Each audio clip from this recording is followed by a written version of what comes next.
bonjour à tous. Merci de votre présence par ce très beau jour qui n'incline pas tellement à s'enfermer à l'auditorium du Musée d'art et d'histoire du judaïsme. Alors nous sommes particulièrement heureux de vous accueillir à ce colloque consacré à un artiste que nous aimons beaucoup au Musée d'art et d'histoire du judaïsme, que pour ma part j'appellerais par habitude et par tradition Moïver, même si c'est un Janus qui a eu plusieurs noms, comme le titre de notre colloque en témoigne. Vous le savez, c'est un colloque que nous organisons en marge de la très belle exposition dont Julie Jones, qui est à ma droite, a été la commissaire au Centre Pompidou et qui dure encore quelques semaines. Hein. Je parlais à l'imparfait parce qu'elle a déjà ouvert il y a quelques semaines et qui est, je crois, la première rétrospective consacrée à Moïver en France. Et qui est une véritable découverte de l'artiste pour un large public, pour le public du Centre Pompidou, ça je n'en doute pas, mais aussi pour le public du Musée d'art et d'histoire du judaïsme, car c'est un artiste que nous n'avons pas dans nos collections, en dehors de quelques ouvrages que nous n'avons pas. Hélas, hein, mais l'histoire des collections est ainsi faite. Sur un artiste sur lequel l'exposition et Julie Jones ont fait un travail absolument considérable d'éclairage hein, des œuvres, de la période, du contexte, du sujet, et puis de mise en évidence de période de création de l'artiste et notamment de la peinture de la fin que je pense la plupart, même des connaisseurs du Moïver photographe ne connaissaient pas. Donc c'est vraiment une exposition tout à fait déterminante et pour ceux d'entre vous qui ne l'auraient pas vu, je vous engage vivement à y aller à l'heure du déjeuner, encore que la cour du côté sombra, si j'ose dire, soit très accueillante entre midi et 2. Alors je vais tout de suite laisser la parole à Julie Jones et à Hillel Malibert qui ont conçu ce programme. Juste un mot pour dire que nous sommes très heureux de cette collaboration avec l'INALCO, où Hillel Malibert dirige les études hébraïques et juives, et avec le Centre Pompidou, dont Julie Jones est conservatrice. Nous sommes très attachés à l'importance du programme scientifique hein, du MAGE et à ses collaborations avec nos partenaires à la fois académiques comme l'INALCO et culturels et patrimoniaux comme le Centre Pompidou. Vous n'êtes pas très nombreux pour l'instant, mais je ne doute pas que la salle se remplisse au fil de la journée. Et quoi qu'il en soit, Moïver étant un artiste encore extrêmement mal connu, l'enregistrement fera que vos travaux seront accessibles sur la chaîne YouTube du musée.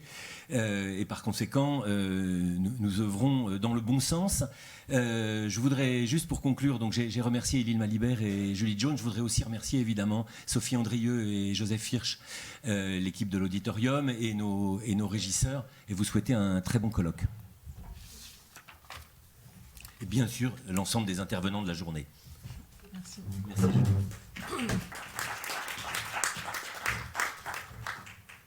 Bonjour à tout le monde.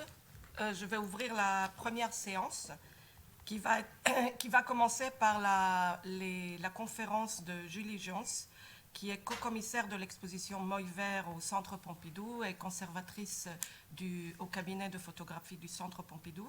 Et elle va nous donner une rétrospective de Moïver.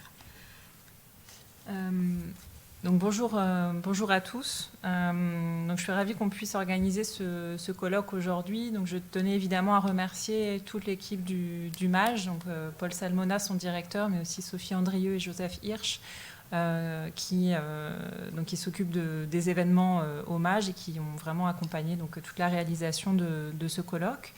Merci également à Inès Hensler donc, du Centre Pompidou qui a piloté l'organisation du colloque du côté donc, du Centre Pompidou. Donc moi je vais vous présenter en fait de manière assez générale cette exposition. Je vais faire défiler les images qui vont défiler derrière moi.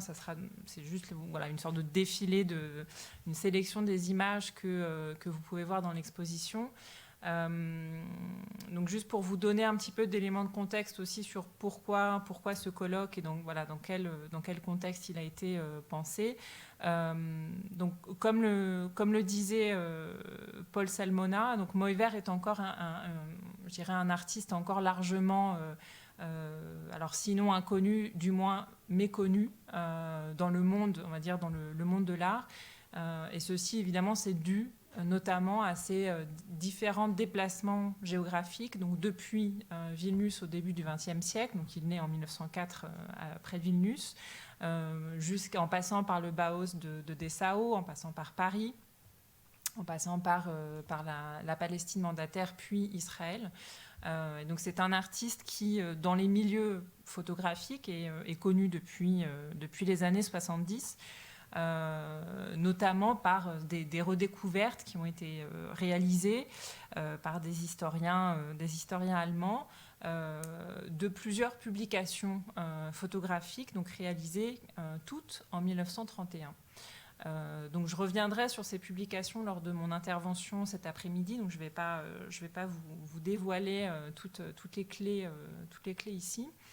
Mais donc effectivement, c'est un artiste, on va dire, aux multiples facettes, qui a changé de nom au moins 20 fois dans sa vie de graphie. Donc c'était pas une marque de schizophrénie particulière, hein, c'était quelque chose qui était finalement assez courant hein, dans cette Europe tourmentée du début du XXe siècle, où finalement les villes changeaient d'association à plusieurs pays différemment, changeaient la graphie. Moïvert, c'est quelqu'un qui a grandi dans la culture yiddish ses premières années, puis dans la culture sioniste progressivement, donc qui a commencé à parler hébreu très tôt. Donc ça, on le verra avec l'intervention de Hillel. Donc c'est vraiment un artiste qu'on a eu du mal finalement à saisir et à comprendre, et des travaux récents, donc ces dernières années, donc auprès de la famille de l'artiste, hein, qui détient toutes les archives aujourd'hui de l'artiste, donc à Tel Aviv, ont permis donc de commencer, je dirais, à aller un peu plus loin dans la compréhension de cet artiste.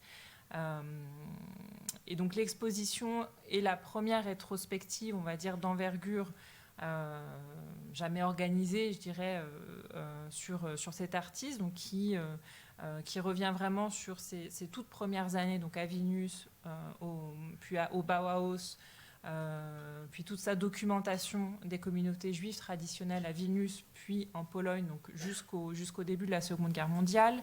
On montre également donc certains de ces chefs-d'œuvre photographiques hein, réalisés à Paris, mais aussi toute la partie sur la Palestine, donc quand il est extrêmement proche hein, des organisations sionistes pré-étatiques.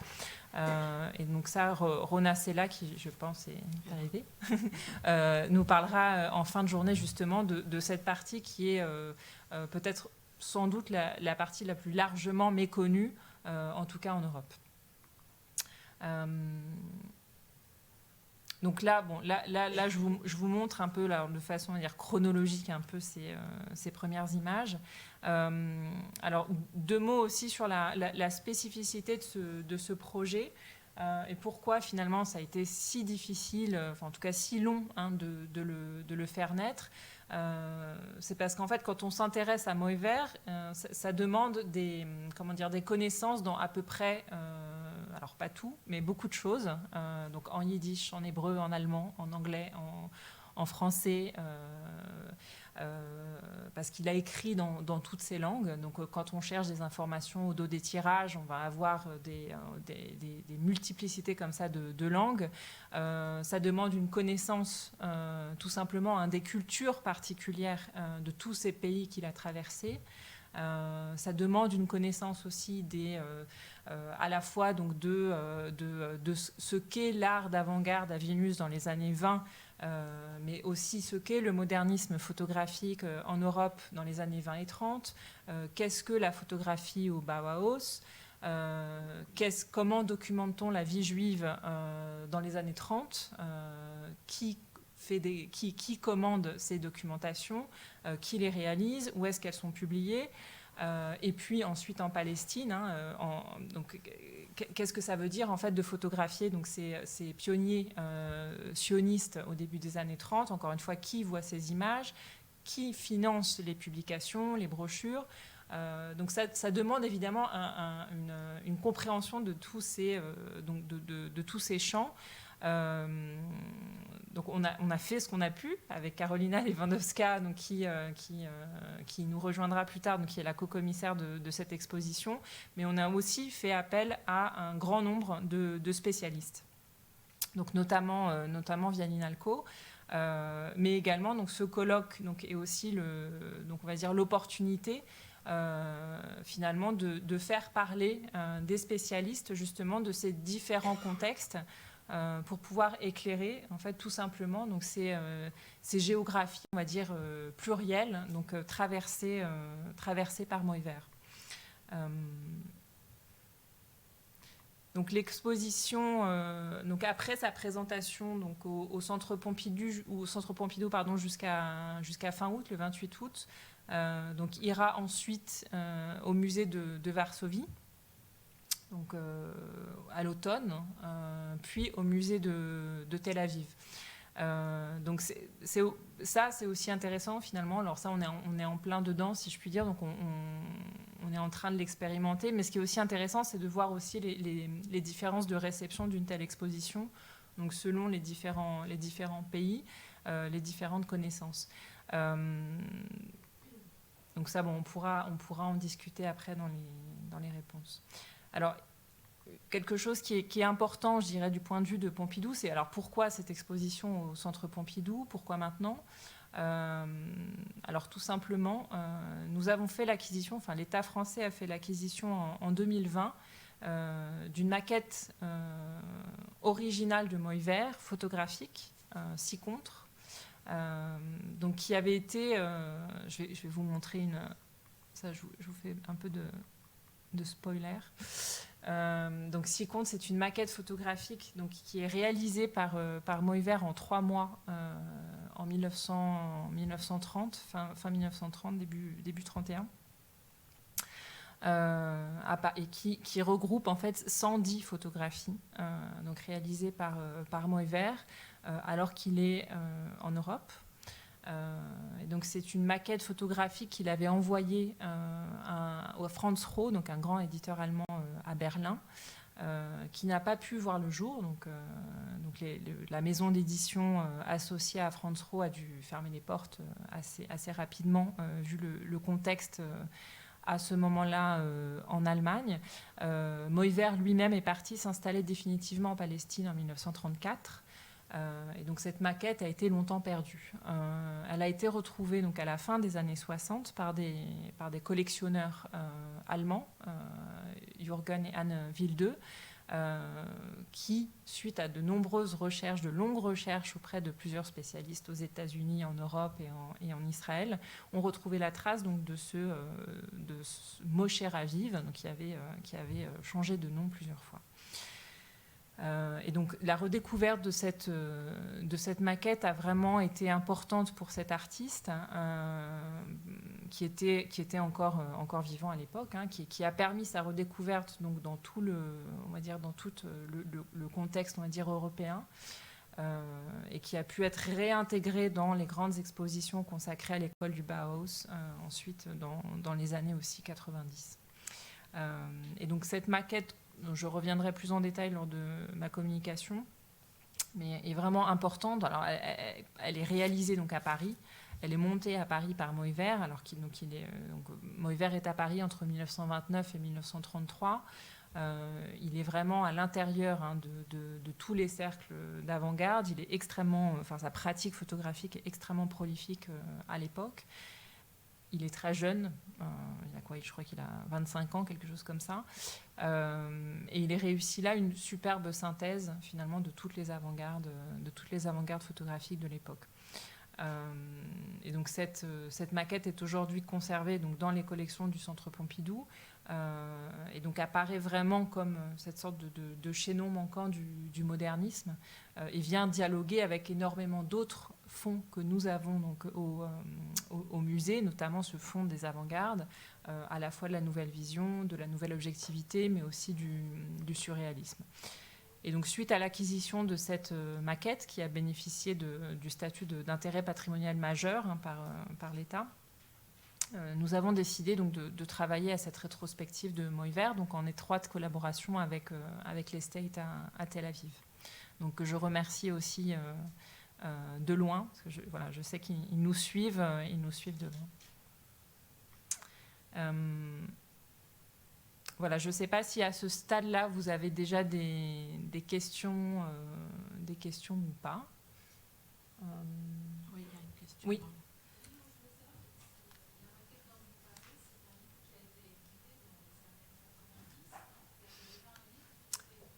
Alors en fait, ce livre-là a été édité donc à titre posthume en 2008 par les collectionneurs, par Anne et Jürgen Wilde. Donc il existe aujourd'hui effectivement un facsimilé de cet ouvrage, donc qui a été publié en 2008 et donc qui reprend exactement, alors pas au niveau de la taille hein, qui est un peu plus petit, mais donc qui reprend le déroulé pensé hein, par Moïvert.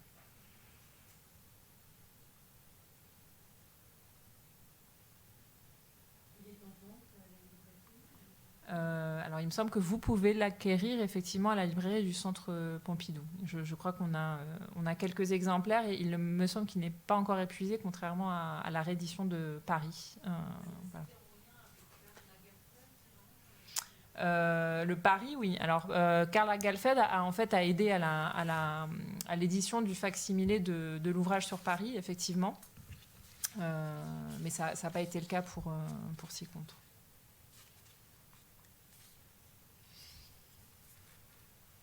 Est-ce qu'il y a d'autres questions Oui, il y a une autre. Par exemple, quand j'ai vu l'exposition la première fois, j'ai vu 3 fois, j'étais très choquée par un petit fascicule qui s'appelle Les Juifs. Il n'y a pas de commentaires dans la vitrine. Ça manque un peu de... Vous voyez, même si c'est paru dans les années 1930, 33, on voit bien que le nazisme est derrière, mais qu'il n'y ait pas d'explication, ça m'a énormément choquée. Oui, la publication de Vue. Oui, mais qu'il n'y ait pas d'explication de vous. Ah oui, alors on n'a pas pu tout expliquer effectivement dans l'exposition. Pour les gens extérieurs à cette époque, c'est incompréhensible de voir une revue avec les Juifs, avec ce stéréotype de personnes. Non, ça ne vous a pas choqué? Disons que... Et il y a une explication dans le catalogue qui est assez détaillée. Non, on peut peut-être reporter le... C'est une inscription qui aurait dû avoir. Enfin, vous n'êtes pas capable.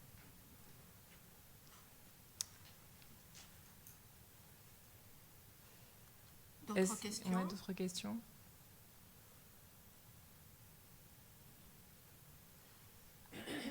Est-ce que tu... Pologne date 939 alors qu'il était en Palestine en 34?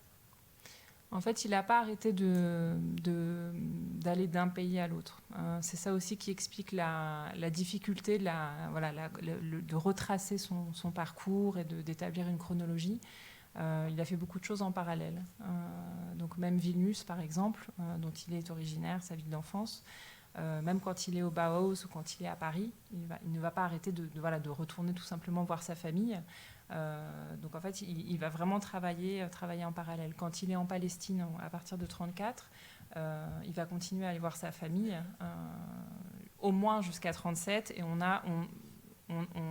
ne sait pas encore exactement, mais il y a quelques traces, on a 1939, mais on en doute vraiment. Donc, mais en tout cas, il ne va pas arrêter de faire ces allers-retours.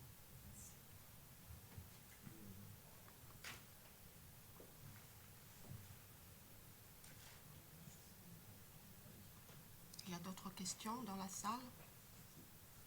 Une question, de quoi vivait-il? En fait, est-ce qu'il vivait de son art ou matériellement, comment vivait-il?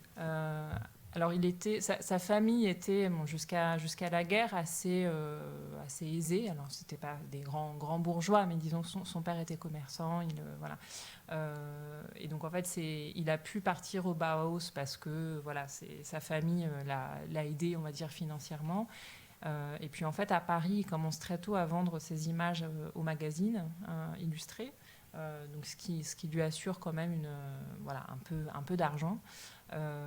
Quand il part en Palestine la première fois en 1932, en fait, il est payé par une agence photo, donc Globe Photo, donc qui lui paye ce premier voyage. Et une fois installé en Palestine, c'est pareil. En fait, il va vendre ses images aux organisations sionistes pré-étatiques. Donc, ce qui va lui assurer, voilà. Donc, il n'a jamais vécu dans une grande, on va dire, opulence, mais voilà, il a vécu en quelque sorte. Alors, de son art, en tout cas de son travail de commande. Je dirais, ses livres photos ne lui ont pas apporté, on va dire, de grandes sommes.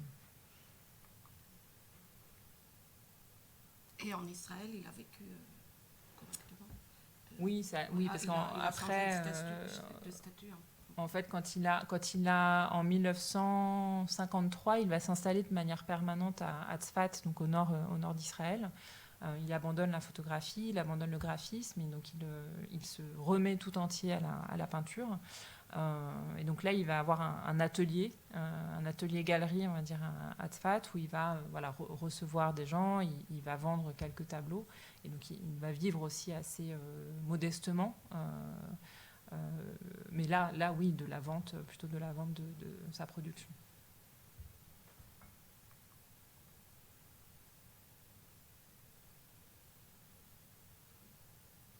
Est-ce qu'il y a d'autres questions?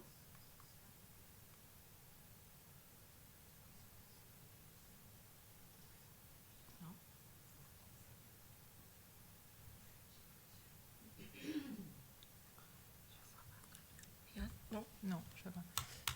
On passe la parole. On va passer la parole à Laïma. Oui, alors.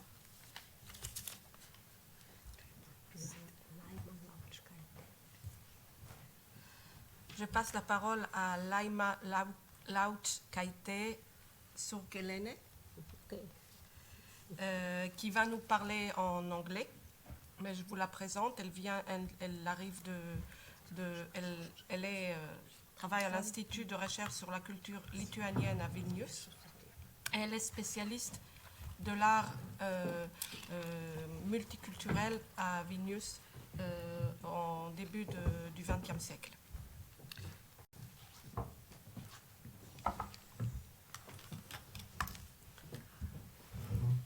So, I present you in French.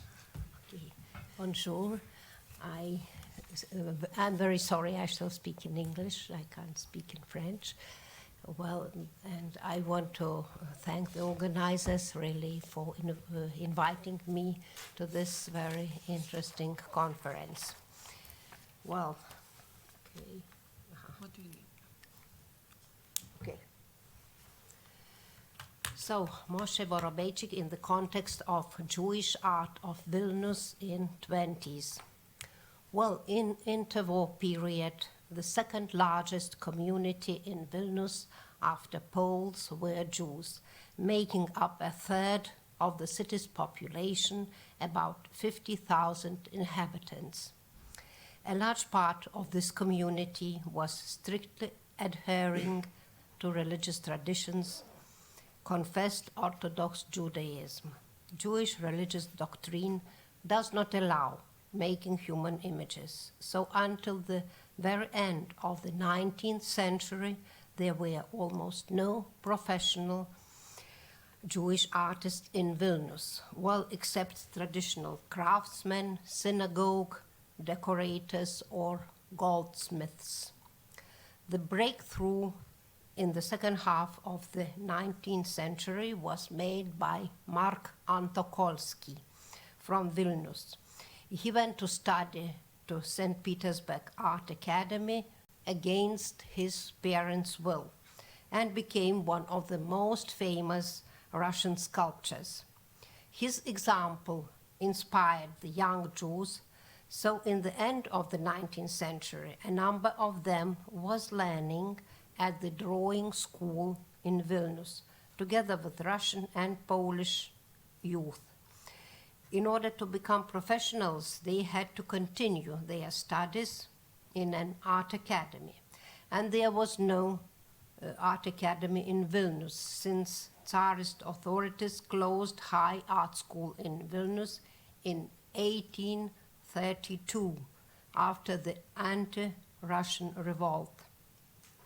So they had to go abroad, and their teacher in the school, Ivan Rybakov, recommended choosing Paris, famous for the search of new art. So, before World War I, Ben-Zion Zuckerman, Jacques Lipschitz, Chaim Soutine, Pinchas Kremen, Michel Kikoin, Mane Katz, and others went to Paris from Vilnius, and there they formed the so-called famous École de Paris. Thus, before World War, Jewish artists from Vilnius were focused on French art, on Paris. And by the way, there were no Vilnius ghetto, old Vilnius town images in their paintings. As you see here, the very famous figures from Vilnius, you can say, but no Vilnius at all. Then the First World War began, and at that time, exactly at that time, Vorobeichik family came to Vilnius. In 1915, when Vorobeichik was 11, they settled in Pohulanka Street. Here you see the photo, and stayed here. Well, it was very new, modern built district on the hill where only wealthy Jews lived. And at the bottom of this hill was the old town with its medieval poor Jewish quarters. So actually, this old town was not the location of Vorobeichik's boyhood, but a place which he later consciously perceived, valued, and captured in his photographs as a heritage of Jewish culture and traditions. The period of German occupation in Vilnius was very hard. Poverty, unemployment, war refugees, requisitions, beggars, famine, epidemics, all the evil of wartime. However, in the face of war, Jewish community mobilized and took new initiatives. One of them was the modernization of the educational system. And so the first secular gymnasium of Dr. Epstein in Hebrew, it belonged to Tarbut Educational Network, was established in Vilnius just in wartime. And Vorobeichik was one of the first to enter it and got here serious education, learned Hebrew, German, French languages. So, what was going on in Vilnius art at the time of Vorobeichik adolescence? Together with Kaiser's army, German intellectuals, journalists, writers, artists came to the city to work for the press department of the newspapers Vilnaer Zeitung and Zeitung der 10. Armee, which were established by military headquarters of Oberost. And Germans found Vilnius as a multicultural, exotic city inhabited by Poles, Jews, Lithuanians, Belarusians, a city with fascinating Catholic Baroque churches, Orthodox churches, and Jewish quarters. And especially local Jews became a discovery for German intellectuals of Jewish origin. They found there the so-called Ostjuden Eastern European Jews, Jewish community which was backward, lived in terrible poverty, misery, and sufferings, but on the other hand, was highly spiritual, faithful to traditions of their ancestors and Judaism. Such community has completely disappeared in Germany, so it attracted attention and was described both in negative but also in positive characteristics, and even turned into a cult of the unspoiled Jewish nature. Germans produced a huge number of images of Jewish Vilnius in articles, photos, works of art. Here you see the article in Bild, Beilage zur Zeitung der 10. Armee, which is describing the inhabitants, their religious way of life, their medieval district, and its unbearable conditions of life. During World War I, a great amount of photos appeared with Old Town, which Germans called ghetto, though there was no ghetto in Vilnius in the proper sense of this word, and Vilniusites never used this word for Jewish quarters. But from World War I, it became the tradition to call this part of Vilnius Jewish ghetto. So you see here the photos of the unknown photographers, where the scenes of Vilnius Old Town with its everyday life of its inhabitants is seen. Really, if you compare with the pre-war period and even with the after period, after World War I, you will never see such a huge amount of the old Vilnius town. The most famous among the German artists of Jewish origin who worked in Vilnius was Hermann Struck from Berlin. He actually was a Jewish political activist, Zionist, and he was even appointed to be the head of the Jewish Affairs Division in Oberost.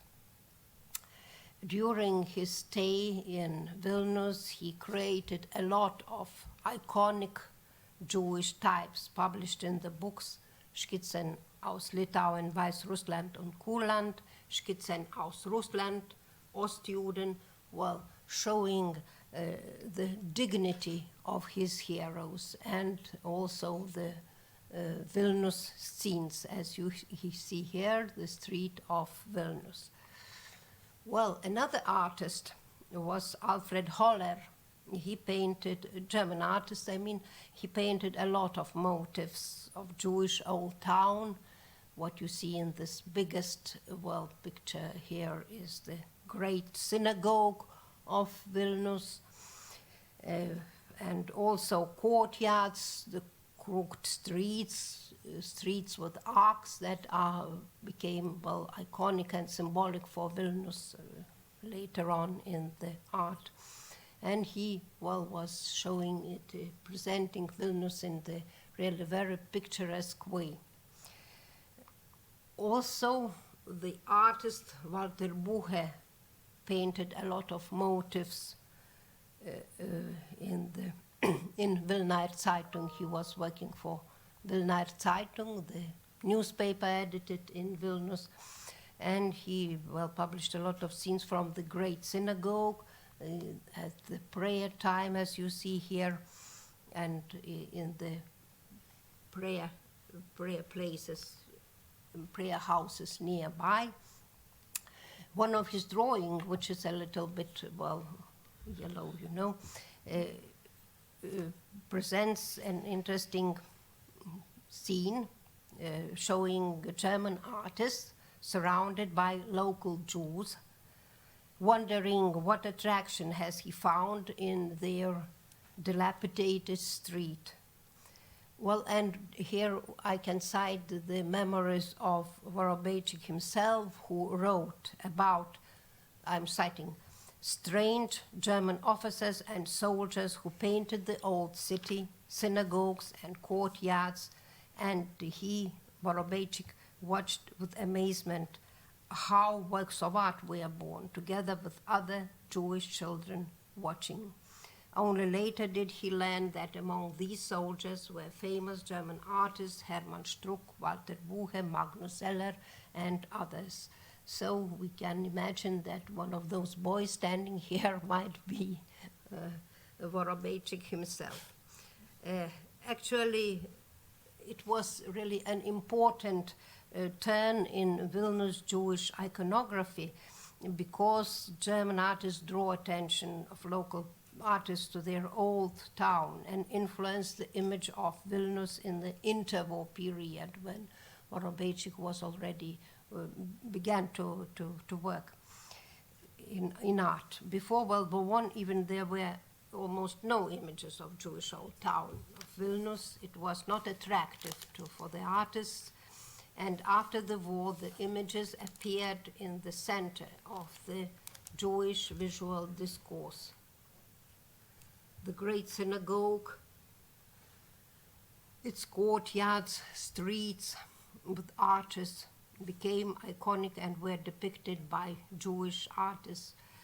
Mojżesz Leibowski, Jakub Scher, Ben-Zion Zuckerman, Bert Salkind, and others. Well, today the problem is that almost all their works were destroyed in World War II by Nazis who confiscated Jewish artworks from Lithuanian, from Vilnius museums, exterminated the Eva collection of art. So very, very few artworks remain completely by chance. Iconic Jewish images of Vilnius were painted also by Polish artists, like you see here, Adam Międzyblocki, Bronislaw Jamont, Tadeusz Malicki, also the Jewish artists visiting Vilnius, like Elias Mandel Grossman, Lionel Rees from New York, and others. Vilnius artist Bert Salkind published this series of postcards of Jewish ghettos. So we see the same motives Vorobeichik used in his photos, but certainly in completely different way. So let's return to the year 1918. The Great War was over, but not for Vilnius. The city became the center for armed conflicts between Lithuanians, Poles, Bolsheviks. Jewish community was shaken by the pogrom in 1919, when Jews were accused of collaboration with Bolsheviks after the Polish legionnaires liberated Vilnius from the Bolsheviks. Only the beginning of 20s brought peace. Vilnius became part of Poland, and Poles established their own new institutions, societies, and so on. At that time, Vorobeichik became interested in art. Ben-Zion Zuckerman was his first teacher. Zuckerman studied painting in Vilnius and Paris, maintained contacts with German artists, corresponded with Hermann Struck about the Litvak exhibition in Berlin, and in 1919, Kulturliga organized his exhibition in Vilnius.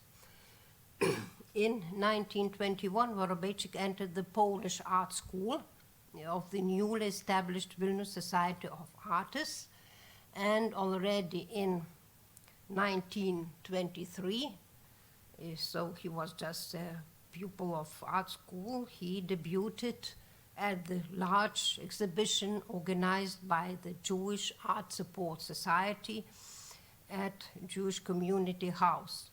Here you see the photo.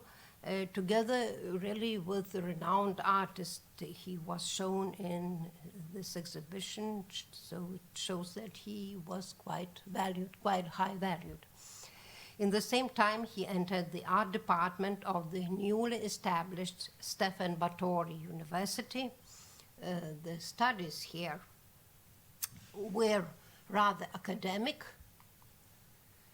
But he witnessed the tensions in Vilnius art scene between the traditional neo-romantic, neoclassical painting, like you see here, the painting by Ludomir Slenzinski, the professor of the Stefan Batory University Art Department, where Vorobeichik studied, and the new art, which presented constructivism and abstract art.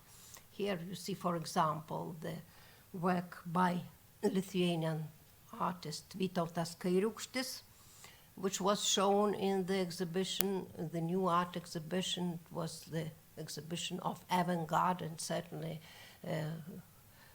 Vorobeichik must have known and must have seen this exhibition, and also the other artists that also took part in this new art exhibitions. Zbigniew Pronaszko, Polish artist, who made the monument in Vilnius to Adam Mickiewicz, as you see, in such a, well, cubistic manner. And by the way, Vorobeichik was his student, and in his memoirs he also wrote that he was helping his professor, Pronaszko, to make this, to create this monument. Yeah, you see him in this monument on the side. So it clearly shows that in the beginning of 20s, Vorobeichik was attracted by new art, and in the exhibition in 1925, the so-called exhibition of crafts and art of Jewish craftsmen and artists, held in Jewish Community House, he showed illustrations of songs made in abstract manner. So it really shows what were his impressions of exhibitions of Vilnius at that time and what influenced him.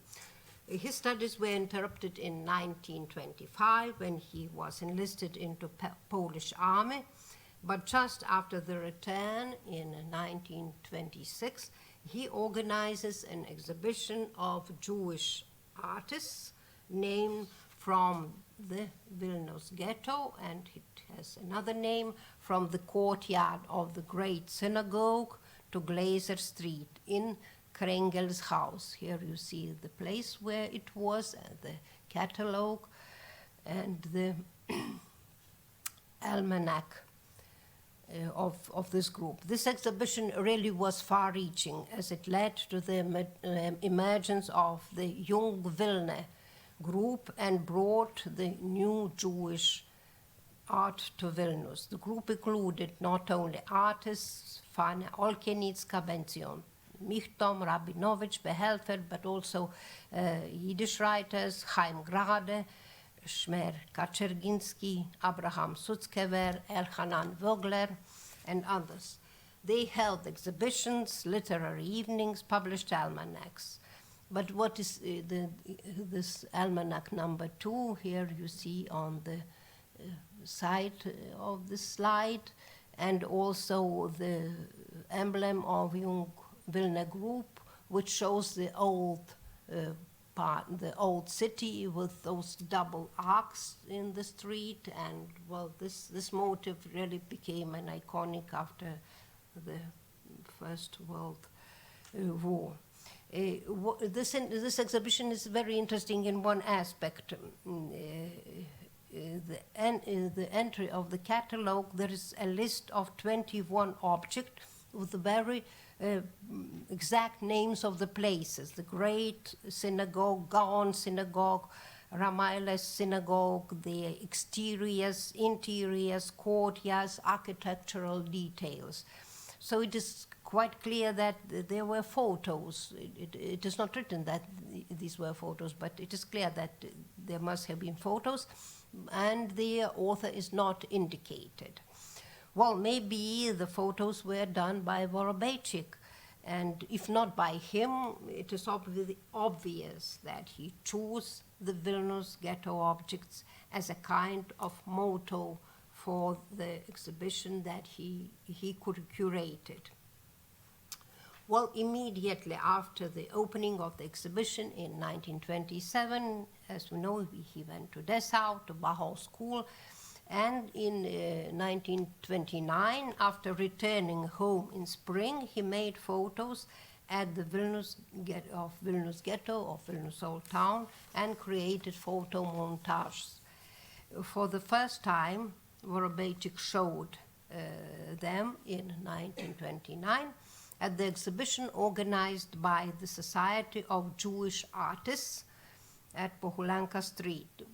This building is just on the other side of the street, in front of the house where Vorobeichik family lived, just very not far away. This location, this place, this building was the center of Jewish cultural institutions, including Central Committee for Jewish Education, Syndicate of Jewish Journalists, Society for the Advancement of Jewish Art, Music Institute, and so others. This Society of Jewish Artists was founded in Vilnius in 1924 and had about 36 members. Its leader was the artist of the older generation, Mojżesz Leibowski.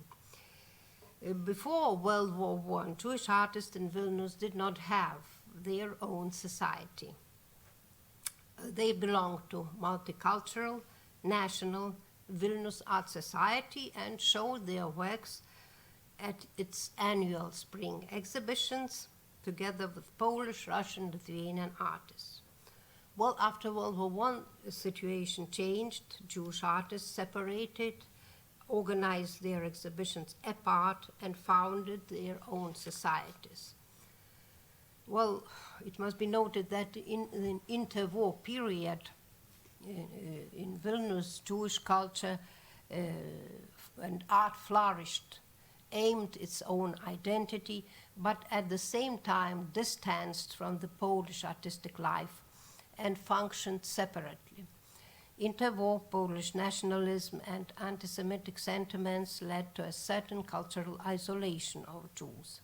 For example, the main artistic organization of the city, Society of Vilnius Artists, formed by Polish artists, organized annual exhibitions but did not accept Jewish artists to participate. Another organization, the Society of Independent Artists, was more open.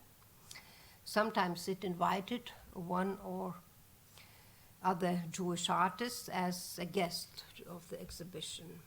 And the only one joint Polish-Jewish exhibition in which Vorobeichik participated was Arts and Crafts exhibition held in 1924 while he was still a student at the art department. So in 1930, Vorobeichik's photo montages of Vilnius Ghetto were shown in the exhibition of young Jewish artists in the permanent exhibition of Abba Shapiro Salon, situated in the Sirkin bookstore and library. So again, it was a Jewish space of art.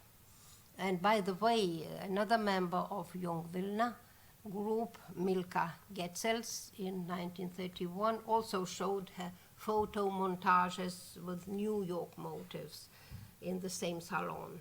So the technique of the photo montage was known in Vilnius already. After 1930, Vorobeichik did not appear in the art scene of Vilnius anymore, neither in Young Vilna nor in Ivo exhibitions. But the question arises, why after Bauhaus studies he decided to make a series of photographs of a distant and unknown for Western people Eastern European city? Who could be interested in such a topic in the West? Well, I suppose that Vorobeichik's experience at the so-called Ostjuden discourse, Memories of Vilnius, was still relevant in Germany especially. In 1920s, a lot of publications of this discourse appeared, like articles, magazines, Menora, books by Arnold Zweig, Das Ostjüdische Antlitz, poem by Schner, memories by Sammy Gronemann, Zapfenstreich und Haudelach, and others. In 1931, The Ghetto Lane in Vilna was published on the initiative of the editor Emil Schäfer, a German art historian of Jewish origin. It was published in the Leipzig branch of the Zurich publishing house Aurelie Fuseli. Yeah, the photos of this book are great, but before publishing the book with circulation of 12,000 copies, the publishers must have been sure that there will be demand in Western Europe. There will be an audience familiar with this topic. Well, to compare that, Vorobeichik's Paris had a circulation of 1,000 copies. Moever's masterpiece, The Ghetto Lane in Vilna, for me is amazing in contradiction of content and form. The motives are the same as of other artists depicting Vilnius. They show old town with its past life, poor buildings, dirty courtyards, ethnographic times, and their terrible poverty. The essence of Bauhaus school is the apotheosis of new life, of innovative aesthetics, photo purified from pictorialism and sentiments of past, such as Vorobeichik's Paris, a look at the modern metropolis, while Vilnius' case presents the complete opposition. However, Vorobeichik uses the same innovative language of art formed by Bauhaus, unexpected angles, fragmentation, overlaps of images, repetition, demolition of the classical, vertical, horizontal composition, diagonals, and so on. The result is extraordinary. Modern avant-garde gaze fills the archaic world with life, emotion, dynamics. And I think that those photos reflect the identity of Vilnius Jewish community, showing its poverty, misery, and at the same time its spiritual strength and vitality based on Judaism, loyalty to traditions that go back to centuries. I think it is the main idea of Vorobeichik book, and I think it is obviously expressed in the photo of the smiling, poor, rude Jew. This photo is beginning and closing the book. In spite of all hardships, he seems confident, quiet, and evil joyful. So thank you for your attention.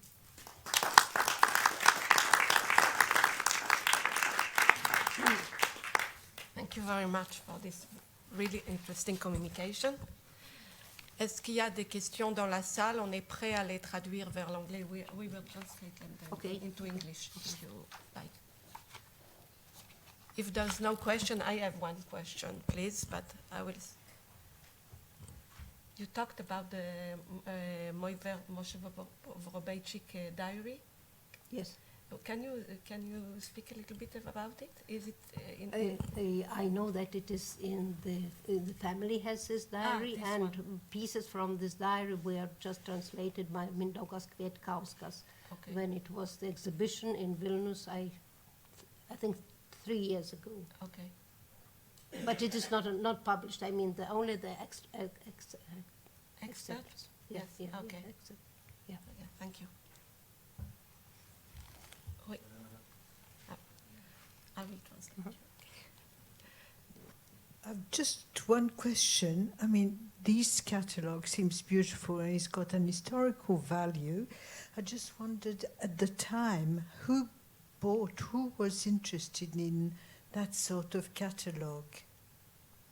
You mean the Ghetto Lane in Vilna? Yes. Yeah. Well, I think that what was really a big audience for this, because it was published in in Hebrew, in English, and also in German. Yeah. Yiddish. In Yiddish. Yes, in Yiddish. Yeah. Yes. So actually, those languages made more, well, for the audience more big, I suppose, yes. But you've got no idea what type of class, if you like, in society was interested in buying that sort of catalogue.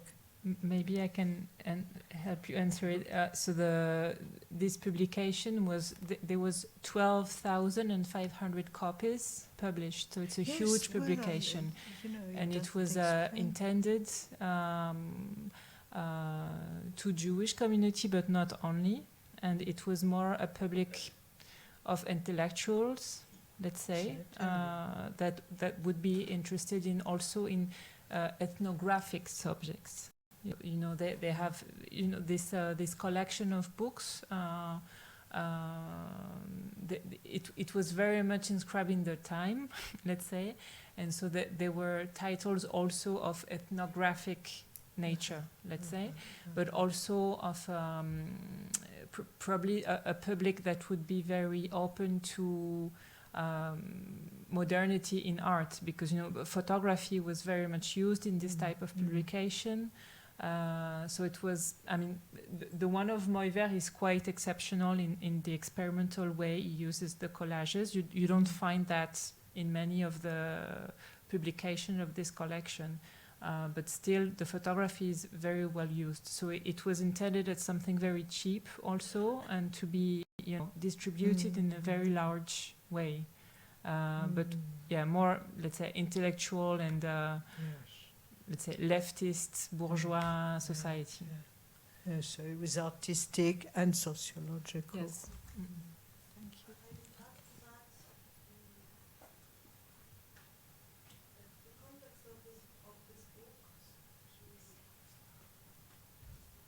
This book was the Zionist Congress, and it was addressed to the very, very large movement that was really growing in a very quick way by this time, by the beginning of the 30s. So this was also the audience. The Zionist organizations, that were, many of them were leftist, but not only. And if you read the text, that is the introduction, there is the same kind of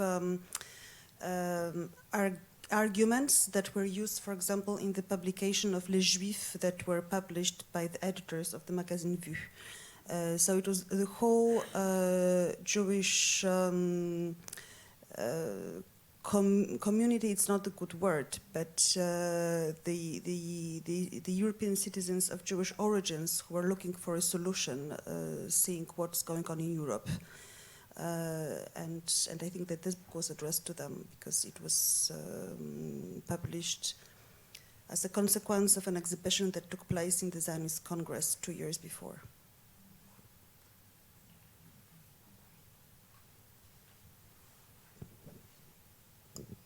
Just to add something to the last comment, the series was shown at the Zionist Congress in 1929 in Zurich. So I assume people bought it during the conference. People with Zionist worldview that tried, you know, that the Zionists aren't.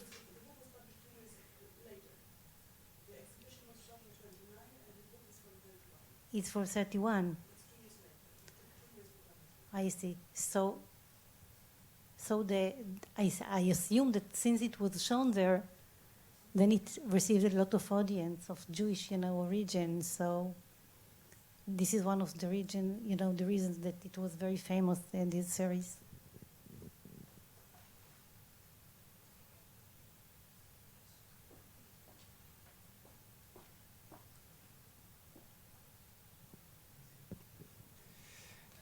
I'd like to ask you about the paintings that were destroyed by the Nazis. Most of them were in Germany or in Vilnius. When were they destroyed? No, they were in Vilnius, not in Germany, but they were taken, for example, there was in Vilnius art museum, and there were German works, and Nazis came and simply took all the works and destroyed them from this museum, and certainly the Ivo was bombed, simply the building of Ivo was bombed, so nothing was but left. The German artists didn't take their paintings back to Germany.